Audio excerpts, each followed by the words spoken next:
Hello friends, शुरू करते हैं आज की हमारी कहानी एक परंपरा ऐसी भी, भाग 9। अभी तक हमने पढ़ा कि तन्वी ने मेंस का एग्ज़ाम क्लियर कर दिया था। साथ ही साथ वो और विजय अच्छे दोस्त बन गए थे।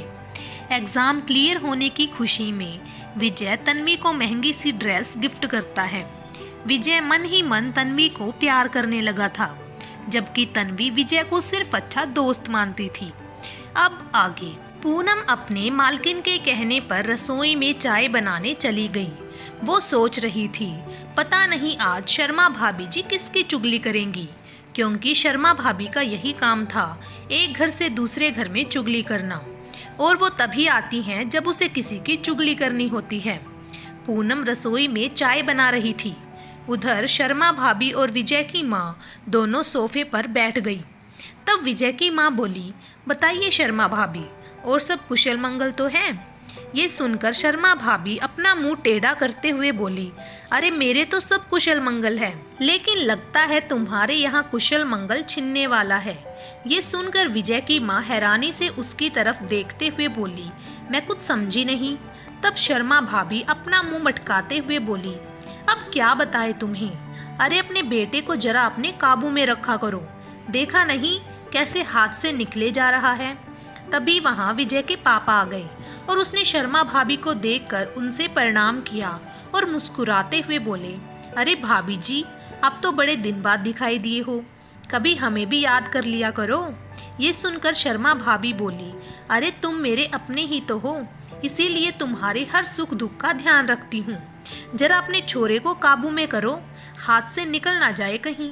ये सुनकर विजय के पापा भी वहीं बैठ गए और मुस्कुराते हुए बोले, क्यों, ऐसा क्या कर दिया विजय ने?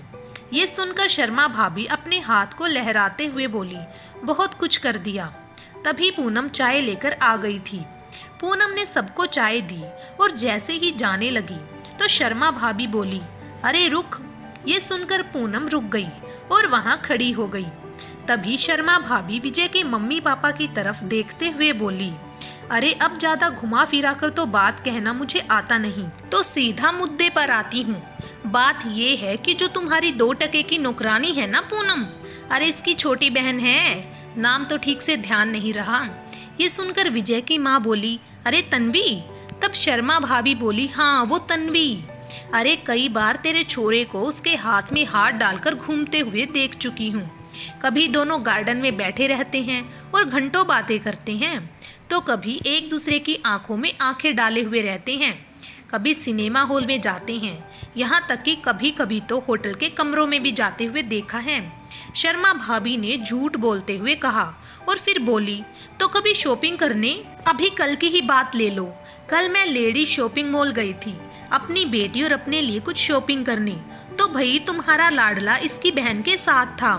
अरे यही नहीं, पूरे 50,000 का ड्रेस दिलाया था उसे। शर्मा भाभी ने नमक मिर्च लगाकर बढ़ा चढ़ाकर विजय और तन्वी की बात विजय के माता पिता को बताई। ये सुनकर विजय के माता पिता हैरान रह गए और गुस्से में विजय के पापा ने विजय को आवाज लगाई। ये देखकर पूनम भी काफी डर चुकी थी कि पता नहीं अब क्या होगा। तभी विजय अपने पापा की आवाज सुनकर नीचे आते हुए बोला, हाँ पापा बोलिए, क्या काम है? वैसे मुझे भी किसी काम से बाहर जाना है। ये सुनकर विजय के पापा बोले, मुझे पता है तुम्हें किस काम से बाहर जाना है। क्या जो शर्मा भाभी कह रही हैं वो सच है? क्या तुम इस पूनम की बहन तन्वी के साथ? कहते हुए भी मुझे शर्म आती है। तब शर्मा भाभी बोली, बेटा इसमें छिपाने की क्या बात है, तेरे और तन्वी के बीच जो कुछ भी है बताइए तो। ये सुनकर विजय बोला, ये आप क्या कह रही हो चाची जी? अरे मैं और तन्वी दोस्त हैं अच्छे, और अगर दोस्तों के साथ कुछ हंस बोल लिया तो इसमें हर्ज क्या है? विजय ने जवाब दिया। ये सुनकर विजय के पापा बोले, दोस्ती भी बराबर वालों से की जाती है, अगर किसी ने तुम्हें उस लड़की के साथ देख लिया तो तुम्हें पता है कि हमारी कितनी बेइज्जती होगी। ये सुनकर विजय बोला, पापा आप इन सब चीज़ों को मानते हैं, लेकिन मैं नहीं। दोस्ती के लिए अमीरी गरीबी कोई मायने नहीं रखती। तब विजय के पापा बोले, देखो मैं इस बात पर ज़्यादा बहस नहीं करना चाहता हूँ, बस ये कहना चाहता हूँ कि आइंदा तुम उस लड़की के साथ कहीं नहीं जाओगे, यहाँ तक कि कभी उससे मिलोगे भी नहीं।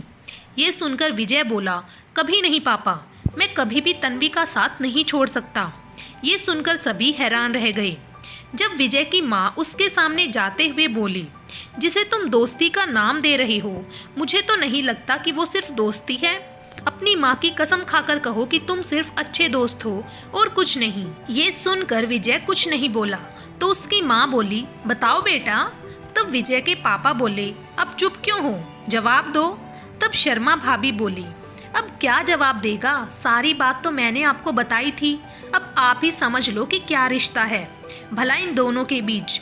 मेरे को तो लगता है कि इस 2 टके की नौकरानी की बहन और आपका बेटा बाहर रंग रलियां मनाते हैं। ये सुनकर विजय गुस्से में हो गया और बोला, चाची जी अपनी जबान को लगाम दो। मेरा और तन्वी का रिश्ता पवित्र है। ये सही है कि हम सिर्फ दोस्त नहीं हैं। मैं तन्वी को बहुत प्यार करता हूँ, लेकिन तन्वी सिर्फ मुझे अपना दोस्त समझती है और कुछ नहीं। और हाँ, मैं तन्वी का साथ कभी नहीं छोड़ सकता, जिंदगी भर नहीं। मैं उससे शादी करना चाहता हूँ और हमेशा उसके साथ रहना चाहता हूँ। ये सुनना था कि विजय के पापा ने एक जोरदार तमाचा विजय के गाल पर मार दिया और बोले, बदतमीज, तुमने ये सोच भी कैसे लिया कि उस कच्ची झुग्गी झोपड़ियों में रहने वाली को हम अपने घर की बहू बना लेंगे। आज के बाद खबरदार, जो उसकी तरफ आंख उठाकर भी देखा या उससे मिलने की कोशिश भी की तो। पूनम ये सब कुछ सुनकर बहुत दुखी हो रही थी। तभी विजय के पापा पूनम की तरफ देखते हुए बोले, पूनम, तुम्हारी ईमानदारी और वफादारी की वजह से हम तुम्हारी बहन को छोड़ रही हैं। एक बात ध्यान रखना, अपनी बहन को जाकर समझा देना कि आज के बाद विजय से दूर रहे, वरना उसके साथ अच्छा नहीं होगा। ये कहकर विजय के पापा गुस्से में वहाँ से चले गए। तब विजय की माँ बोली, बेटा, सोसाइटी में, समाज में हमारी काफ़ी इज्जत है। अगर लोग सुनेंगे तो क्या कहेंगे, तुम्हारे लिए लड़कियों की कमी है क्या? तभी शर्मा भाभी जी बीच में बोल पड़ी, अरे भाभी जी, मैंने तो पहले ही बोला था कि विजय का ब्याह कर दो, विवाह लायक हो गया है। और मैंने अपनी भतीजी को भी विजय के लिए बताया था, बड़ी ही संस्कारी है मेरी भतीजी। अरे ऐसी बहू तो आपको ढूंढने पर भी ना मिलेगी। खानदानी होने के साथ साथ संस्कारी सब गुण संपन्न है। ये सुनकर विजय बोला, आपकी ही तरह होगी जो किसी के घर में जाकर आग लगाती होगी। ये सुनकर विजय की माँ बोली, विजय, ये क्या तरीका है बड़ों से बात करने का? तब विजय बोला, और क्या कहूँ? ये कहकर फिर विजय बोला, माँ, आप तो मुझे समझने की कोशिश करो। तन्वी बहुत अच्छी है, मैं उससे बहुत प्यार करता हूँ, नहीं जी सकता उसके बिना, उससे शादी करना चाहता हूँ। ये सुनकर विजय की माँ बोली, बेटा, तुम समझने की कोशिश क्यों नहीं करती? ये कोई खिलौना तो नहीं है कि तुम्हारी जिद के आगे हम झुक जाएं। ये शादी विवाह का मामला है। ये सिर्फ तुम्हारी जिंदगी तक ही सीमित नहीं है, इसके साथ साथ हमारे खानदान की भी इज्जत जुड़ी हुई है। और तुम तो जानते ही हो, अगर तुम्हारी तन्वी से शादी हो गई तो तुम्हारे पापा की समाज में क्या इज्जत रह जाएगी। ये सुनकर विजय बोला, तो इसका मतलब आप लोग अपनी झूठी इज्जत और शान के खातिर मेरी खुशियों की बलि चढ़ाना चाहते हो। लेकिन एक बात है, आप भी सुन लो, माँ, अगर मैं शादी करूँगा तो सिर्फ तन्वी से, वरना किसी से भी नहीं। ये कहकर विजय गुस्से में वहाँ से चला गया। विजय के मुंह से तन्वी से प्यार करने की बात सुनकर पूनम के तो जैसे पैरों तले जमीन खिसक गई थी। उसे जिस बात का डर था वही हुआ। वो सोचने लगी कि अब वो क्या करे। तभी शर्मा भाभी बोली, अच्छा तो भाभी जी, मैं चलती हूँ, मुझे भी जरा कुछ काम है। ये कहकर वो चली गई। तब विजय की माँ कुछ देर सोच में डूबी रही और फिर पूनम के पास आकर बोली, पूनम, तुम तो जानती ही हो सब कुछ कि तुम्हारा और हमारा कोई मेल नहीं है। विजय अभी नादान है, उसमें इतनी समझ नहीं है। और विजय के पापा के गुस्से को तो तुम जानती ही हो। तुम ही अपनी बहन को समझाओ कि वो विजय से दूर रहे, क्योंकि विजय तो हमारी मानने वाला है नहीं। ये सुनकर पूनम बोली, मालकिन, आप परेशान ना हो, मैं तन्वी को समझा दूंगी, वो हमारी बात कभी ना टाले हैं। ये सुनकर विजय की माँ ने हाँ में सिर हिलाया और वहाँ से चली गई।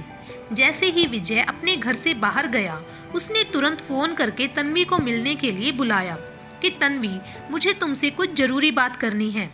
तब तन्वी बोली, विजय, आज मुझे भी कुछ काम है, फिर कभी मिलते हैं।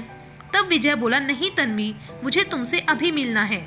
विजय मन ही मन में फैसला कर चुका था कि आज तन्वी को अपने दिल की बात बता देगा। इससे पहले कि तन्वी को इस बात के बारे में अपनी दीदी से कुछ पता चले, मैं खुद ही सब कुछ बता दूंगा। विजय ने तन्वी को मिलने का स्थान बता दिया और तन्वी का बैठकर इंतजार करने लगा। वो बेचैनी से इधर उधर टहलने लगा। कुछ देर में तन्वी वहां आ गई। विजय को देखकर बोली, विजय क्या हुआ, सब कुछ ठीक तो है ना? तुमने मुझे क्यों बुलाया है? ये सुनकर विजय बोला कि हाँ, वो मुझे। तभी तन्वी का फोन बज उठता है। तन्वी जैसे ही फोन देखती है तो वो उसकी दीदी का था। तन्वी फोन कान के लगाकर जैसे ही बोलती है तब पूनम जल्दी में बोलती है, तन्वी कहाँ है?